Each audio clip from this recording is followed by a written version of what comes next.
Setiausaha Agung UMNO Datuk Seri Ahmad Maslan mengesahkan dirinya tidak akan bertanding dalam mana-mana kerusi DUN di kawasan Parlimen Pontian. Ahmad yang juga ahli Parlimen Pontian berkata beliau hanya mahu menumpukan tugasnya sebagai ahli Parlimen. Saya ingin mengesahkan bahawa saya tidak akan bertanding di mana-mana DUN dalam kawasan Parlimen Pontian ini, dan saya menumpukan tugas saya sebagai ahli Parlimen. Dan apabila tiba waktunya nanti, itu bila pilihan raya umum ke-15, apapun saya akan pasti membantu khusus untuk DUN Benot dan DUN Polis Batang, dan saya akan menyokong penuh Datuk Hasni dicalonkan semula untuk DUN Benot, dan sudah pasti kita berharap semua jentera akan digerakkan untuk membantu beliau, dan dalam konteks Parlimen Pontian ini kita ingin menawan DUN Polis Batang. Menurut Ahmad, beliau kini mempunyai fokus untuk membantu beberapa kawasan DUN sama ada untuk mengembalikan kerusi itu menjadi milik BN ataupun mengekalkannya. Katanya pucuk pimpinan memberi harapan pada beliau memandangkan beliau merupakan orang Johor yang memahami keadaan dan kelebihan negeri itu sendiri. Ditanya mengenai senarai calon atau kerjasama dengan mana-mana parti politik, Ahmad berkata semua rundingan berhubung perkara itu masih berjalan dan belum dimuktamadkan. Pengalaman bekerjasama dalam kerajaan negeri hampir 2 tahun dipercayai antara sebab bekas ahli Dewan Undangan Negeri Adun Puteri Wangsa, Mazlan Bujang menyokong kepimpinan Menteri Besar Johor, Datuk Hasni Mohamad. Menurut Hasni, dalam tempoh itu mereka mempunyai ruang dan peluang memahami cara kerja masing-masing. Katanya dengan sinergi itu mungkin Mazlan berasa Barisan Nasional adalah sebuah parti yang boleh mentadbir negeri Johor. Mungkin pengalaman hampir 24 bulan bersama-sama dalam kerajaan itu telah mendapat memberi satu ruang dan peluang untuk kita mengenali dan memahami cara kerja, dan mungkin di situ ada sinergi untuk kita bersama-sama dan melihat bahawa Barisan Nasional adalah sebuah parti, dan atas pengalaman, atas keyakinan yang ada kepada pemimpin Barisan Nasional, mungkin Yang Berhormat Mazlan merasakan bahawa itulah ciri yang penting dalam nak mentadbir negeri Johor ini. Jadi sokongan itu mungkin ada asasnya kenapa, tapi walau bagaimanapun kita mendoakan bahawa beliau akan terus bergerak aktif dalam politik. Beliau berkata demikian selepas menyempurnakan Majlis Penyampaian Sumbangan Tahun Baru Cina 2022 di Dewan Kompleks Muafakat Seri Pinggan Benot Pontian pada Jumaat.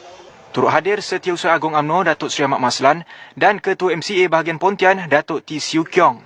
Pada Khamis, Maslan mengumumkan keluar daripada Parti Pribumi Bersatu Malaysia berkuat kuasa serta-merta.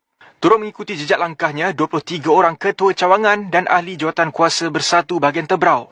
Mazlan juga menyatakan sokongannya kepada BN dan mengambil pendirian untuk menyokong Hasni memimpin semula Johor.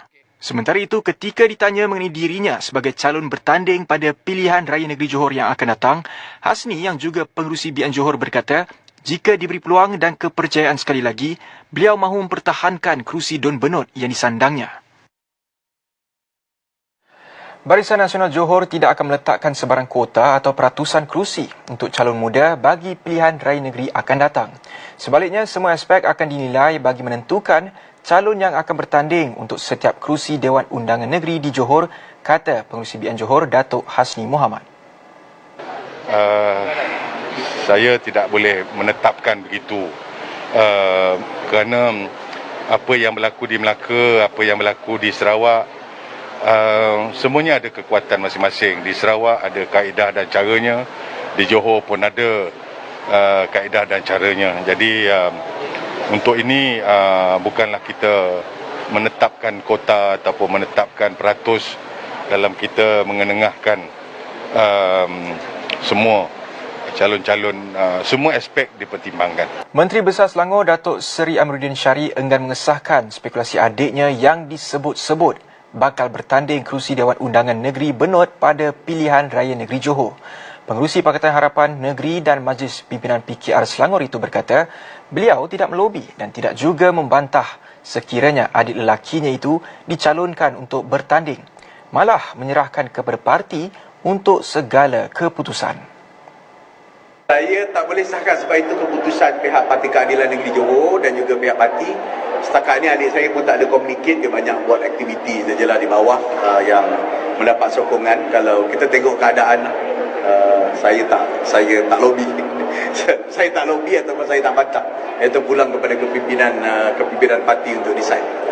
Sebelum ini dilaporkan adik Amiruddin yang juga Ketua Angkatan Muda Keadilan Pontian, Aziz Syari, disebut-sebut bakal menentang Menteri Besar Johor, Datuk Hasni Mohamad bagi kerusi Don Bernot. Pembentukan parti baru yang diasaskan Datuk Peter Anthony kini dalam peringkat akhir perbincangan bersama ahli sebelum dihantar ke Jabatan Pendaftaran Pertubuhan Malaysia atau ROS. Bekas Naib Presiden Parti Warisan itu juga memberitahu pengumuman rasmi parti baru tersebut akan dibuat sebelum pihaknya mengadakan roadshow di seluruh bahagian di Sabah. Dalam masa terdekat ini kita akan mutamatkan sebelum kita akan melakukan roadshow di seluruh bahagian ini. Saya ingat dalam masa terdekat inilah kita akan penuhi keseluruhan protim sama ada di peringkat tertinggi, majlis tertinggi dan juga protim di peringkat bahagian ini sebelum kita akan proses untuk dihantar kelulusan di ROS nanti. Peter berkata demikian ketika sidang media selepas majlis pra-pelancaran dan santai bersama masyarakat Tenom pada Jumaat. Selain itu, Peter yang juga ada melalap tidak menolak kemungkinan pendaftaran dan kelulusan ROS bagi parti baru itu mengambil sedikit masa. Terdahulu, Peter mengumumkan keluar Parti Warisan pada Disember tahun lalu dan bakal menubuhkan parti baru yang mesra kerajaan GRS.